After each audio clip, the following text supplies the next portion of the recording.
All right, so this is another lesson that you will learn this semester. We are socialized into mundanity. Our true selves are divine, okay? You're normal, you're boring, you're not talented because you believe what others tell you, okay? Society does not want talented people. Society does not want interesting people. Society just wants robots and slaves. So schools, companies, organizations socialize you into mundanity, okay? Into nothingness. But if you look at your true self, it is divine. Now I'll give you examples of this. A lot of people have Alzheimer's. So what literally happens is they're losing their minds. And this is a self-portrait of an artist who documented himself losing his mind. So when he was first diagnosed, he drew a picture of himself, okay? And then a year later, he drew another picture of himself, and on and on and on. As you can see, by this time, he's completely lost his sense of being, okay? So you can use this picture as a metaphor for Alzheimer's, and you can see for yourself what it means to lose your mind. But there's another way to understand this picture, which is what's really happening is that the artist, he's shedding his artifice. He's shedding his clothing and revealing his true self, okay? What Alzheimer's is losing your socialization. Because you're losing your ability to speak. You're losing your ability to verbalize your ideas. You're losing your ability to communicate with others. And what's left behind are three things. First is your spiritual desires. So a lot of people with Alzheimer's, for whatever reason, they go to church suddenly. Okay? They're not religious. Maybe they grow up in an atheist household. They don't have any association with religion. But once they develop Alzheimer's, they have this spiritual desire to go to church and pray. It's really amazing, okay? That's number one. Number two is they love to sing. Okay? They don't talk, but they sing. The third thing is they draw. Okay? This is a painting by an Alzheimer's patient, okay? Not great. But guess what, guys? He did this when he was like 80 years old, and he never painted before. Okay? That's pretty amazing. Never painted before, but the moment he had Alzheimer's, his true divine self opened up, and he wanted to express himself. Okay? So what they say about Alzheimer's is you hear voices. You see things that aren't there. It's hallucination. But guess what, guys? I told you this. During the Ice Age era, we all did this. We all believed that we coexisted with ghosts, with spirits, with fairies. Okay? And this was true throughout most of human history. So even though, yes, medically speaking, psychologically speaking, these people with Alzheimer's, they are hearing voices. But the reason why is the voices were always there. We just forgot about it because we're socialized to forget about the different forces, the different voices that exist along us, okay? This is a person who uses psychedelics. Okay, she's an artist, but she's using psychedelics. And the thing about psychedelics is it's almost similar to having Alzheimer's, where you shed away your socialization and you almost enter a spiritual realm, okay? As you can see, this is a picture of a cat.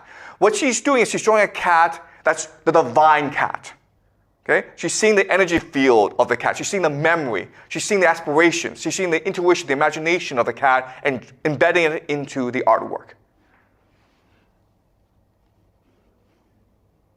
This is another person on psychedelics. What's interesting is there's no time and space in this art. So it becomes almost incomprehensible to us, okay? Why is there a helicopter? Why is there a cat, okay?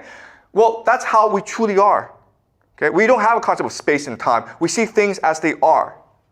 And this picture shows you that. And we can see how the pictures are, it's a heightened reality, okay? Much more vibrant colors. Okay, and another psychedelic painting. Okay, as you can see, no concept of time and space. Okay, it's all just one unity of things. Vincent van Gogh, okay, the greatest painter who's ever lived. his paintings are utterly unique in human history. This is Starry Night, and this is Sunflower, okay? But you can see how he has shedded away his socialization. He doesn't care how this is communicated to other people. All he cares is about the picture itself. Okay, so it glows with life. All right, so let's summarize the concepts that we've learned, okay? So you've been brainwashed into thinking certain ideas about who we are. They're not true. The first myth is we humans are driven by material desires. Okay? So why do we want, so what do we want? We want a lot of money.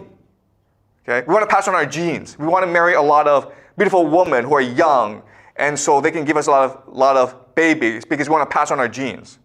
Okay? And we want to maintain our status. All we care about is power. Okay? Fundamentally, we humans are fundamentally imagination. And we care about three things. The first is we want to express our religion through art, music, and rituals. We want to know where we came from, why we're here, where we're going. Okay? That's who we really are. That's the first thing. Second thing is we are diverse and want to differentiate ourselves. Okay? We want to stand out. We want to be different. We want to be creative. The third thing is we are curious and want to explore. And that's what explains why we go everywhere. Okay? This has been true throughout human history. We may not have documents saying that we were traveling, but we were traveling because there's always some of us who want to go and see a new world, even though it may not exist. That's who we are fundamentally. So don't believe people when they say, oh, okay, you just care about money, you just care about power, you just care about sex. That's not who we are. What we are fundamentally religious, spiritual beings that want to create and to love and to connect. Okay, that's the first myth. Second myth is the most natural unit is a family and men want to protect their property, which includes women, okay? So maybe you've been taught that, okay, men are in charge and women are just animals to breed babies, okay? That's not true. For most of human history, it was women who had control of their bodies. Women could choose who to sleep with and how many men to sleep with, and they often chose to sleep with everyone. Why? Because sleeping with other men, first of all, women enjoy it, okay? But second of all, it allows women to create social cohesion. So for most of human history, early civilizations, women were the core and center of all societies. And the third thing is, there's actually a strategy in sleeping with many different men because now everyone is responsible for raising a child. Does that make sense?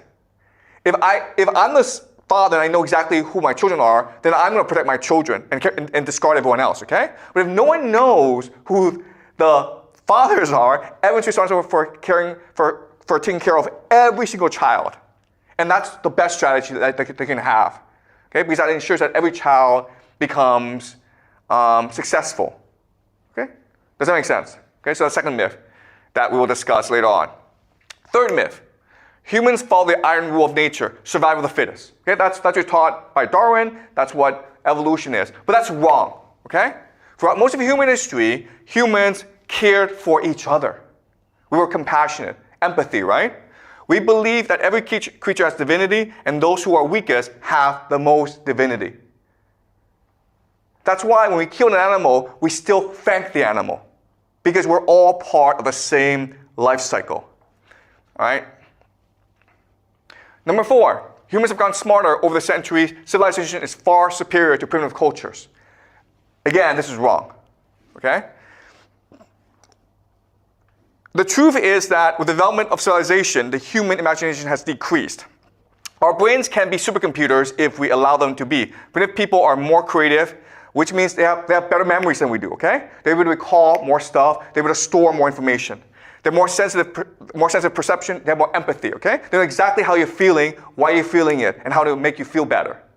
And greater emotional resilience, okay? So they're much more mature than we are.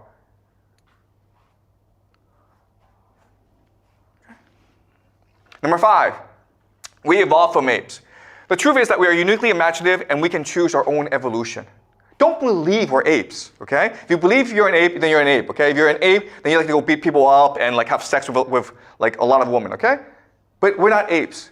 We're imaginative first and foremost, and as such, we have control over our lives. And that's something that you have to like learn for yourself.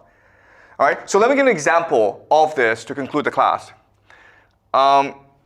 This is Romatol 2, and we discovered him 10,000 years ago in a burial site, okay? This is an Ice Age burial site. He's a dwarf, guys, okay? He's a dwarf. You can see how small he is. He's a dwarf. And you would think that dwarfs don't really contribute to the community, so maybe he's born, it's clear he's deformed, so just kill the guy, okay? Because he's not gonna have a great life anyway. Instead, what we found is, first of all, he lived to a pretty old age, and he was buried with jewelry. He was buried elaborately, and you only do that for people you really prize. That's kind of strange, right? The people who we think that are most worthless, dwarfs that actually don't do anything, they actually thought was divine and deserved a extremely elaborate, ritualized funeral. Why? Okay, so this is a book, The Dawn of Everything by David Graeber and David Wengrow, great book, okay? So what they say is this: when archaeologists undertake balanced appraisals of hunter-gatherer burials from the Paleolithic, they find high frequencies of health-related disabilities, but also surprisingly high levels of care until the time of death and beyond, since some of these funerals were remarkably lavish. This is an amazing idea to think about. But if you were deformed, if you were ill, they didn't throw you out. They spent a lot of time to take care of you, even though from their perspective, it was a waste of time and energy, because you're going to die anyway. So why would they do that? Well, there are three possibilities, okay? The first possibility is it's really about maintaining cosmic balance and harmony. Everything is a cycle. Meaning what? Meaning we're all part of God. And if you suffer, then we have to make you better, because we're all part of God together. Okay? So the concepts are unity of all, as above, so below. Set a good example to others. Okay, so it's the first possibility. Second possibility is, because this is a pre-literate society, people have a stronger sense of empathy and morality. So they didn't want to see others suffer. Okay? And the third possibility is, they appreciate diversity and difference in a way we don't anymore. Okay? Our entire school system is designed as survival of the fittest. If you can't do math, goodbye, you're worthless. If you can't get 100 on a test, goodbye, you're worthless, okay? But back then, they saw difference and diversity as gifts from God, right? So if you're a dwarf, it meant you had something special to offer. If you're strong, yeah, you can go hunt animals and you can protect the family. But if you're a dwarf, it meant that you might have something else to offer. And if we just celebrate you as someone who has something special to offer, then you can offer it to us, okay? And often, what they could do is, well, they could probably sing better, they could probably tell better stories, they had more wisdom, they had more intuition, the connection with the divine, okay? And that's true even today, where the best storytellers, the best musicians are often those who are marginalized from society, those who are strangers, those who are outsiders, those who society persecutes. They probably have greater imagination, greater intuition, greater empathy. And today, we don't celebrate these things, but back then, they did celebrate those things. So if you were different, if you were deformed, if you were ill, they saw you as blessed rather than cursed. And that's what we've forgotten today. Okay? All right, so that's it. This is just an introduction into the entirety of human history, okay? We're going to go pretty fast. Any questions? Yeah. So would you say that because you made the examples using, you said Alzheimer's, autistic people, so would you say that people with cognitive disability in like modern age are like closer to the divine, we're returning to the divine by abandoning our cognitive so-called logic and everything that the civilization is? Would you say that makes us closer, would bring us closer to the divine? Yeah, great question, okay, yeah. So, first of all, we're all connected to the divine, but we just choose to forget we're connected to the divine, okay? Why? Because society, mass society, needs you to be obedient, needs you to be a machine, needs you to work, to be obedient, okay? So the entire point of school is to separate you from the divine. Why? Because at an early age, you're removed from your parents. Okay, and in school, you're taught all sorts of like really strange knowledge, like 1 + 1 = 2. Like, who cares 1 + 1 = 2? Okay, but you're taught this is what matters. And before, we would just let kids run around nature and learn resilience, learn courage, learn creativity. Okay, so the entire point of society is to brainwash you or remove you from the divine. But there's certain members of society who can't be removed from the divine because we don't want them, right? So kids who are autistic, kids with disabilities, kids who are just different, okay? Once you discard it, they actually return to the divine. Does that make sense? Yeah, so it's like, for example, a lot of people develop cognitive disabilities after a lot of, like you said, being put into schools, being kind of limited by the civilization. Would you say that in that circumstance, by developing or be given a cognitive disability, we're actually reconnecting with the divine? Okay, yeah, okay. So let's clarify, okay? So in China, in the United States, everywhere in the world, we're seeing a massive surge in mental illnesses, right? So depression, eating disorders, suicidal tendencies, anxiety, fear. Okay, so I mean, like, it's just an explosion these past 20 years, especially with the advent of mobile phones, social media, the internet, okay? So kids' lives suck, okay? So why are kids so miserable? And the answer is that when you're born, you have an automatic connection with the divine, okay? So, and as you lose this connection, you grow more and more confused, which leads to anxiety and doubt. And over time, if this confusion is not addressed properly, then it will lead to depression, okay? So another simple way of saying this is we crave human connection. We crave knowledge of the divine. We crave purpose and meaning in our lives.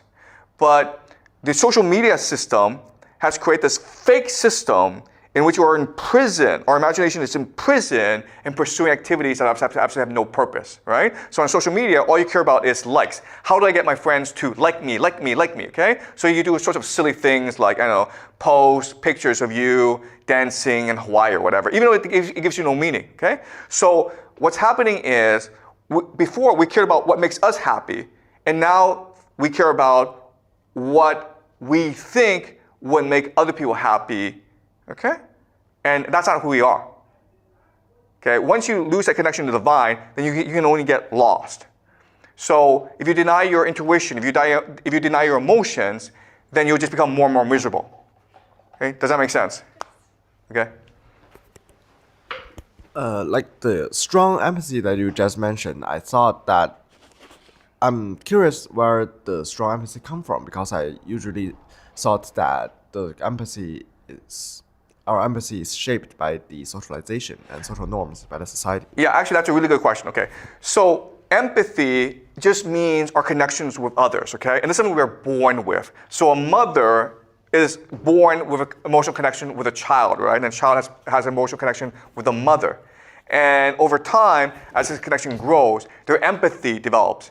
And this empathy almost becomes telepathic, so that even if the child is in school and the child is bullied, the mother is washing her clothes. She's like, you know, I don't feel right. Maybe I should call the teacher and ask how my child is doing, okay? Okay? So that's what empathy is. Empathy just means a natural emotional connection that we're all born with.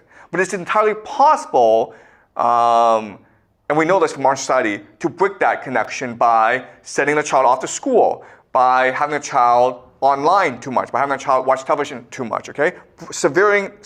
Breaking that emotional connection. And once the emotional connection is broken, remember, empathy we crave empathy. We crave emotions more than we crave food. So it's as though we're becoming zombies almost, right? If you don't have empathy, if you don't feel connected with other people, it's as though you become a zombie. You don't have any direction, you don't have any purpose, you don't have any meaning in life anymore. And that's what leads to tremendous depression, okay? Does that make sense? So we are not socialized into empathy, we are socialized out of empathy. We're born into empathy. Okay? All right. Great questions. Okay, any more questions? Okay, great guys. So I will see you next time. All right? We'll continue this next time. Okay? So I'm just introducing these concepts, but we'll expand them and use more examples and learn more about human history from this framework. All right, okay. Thank you.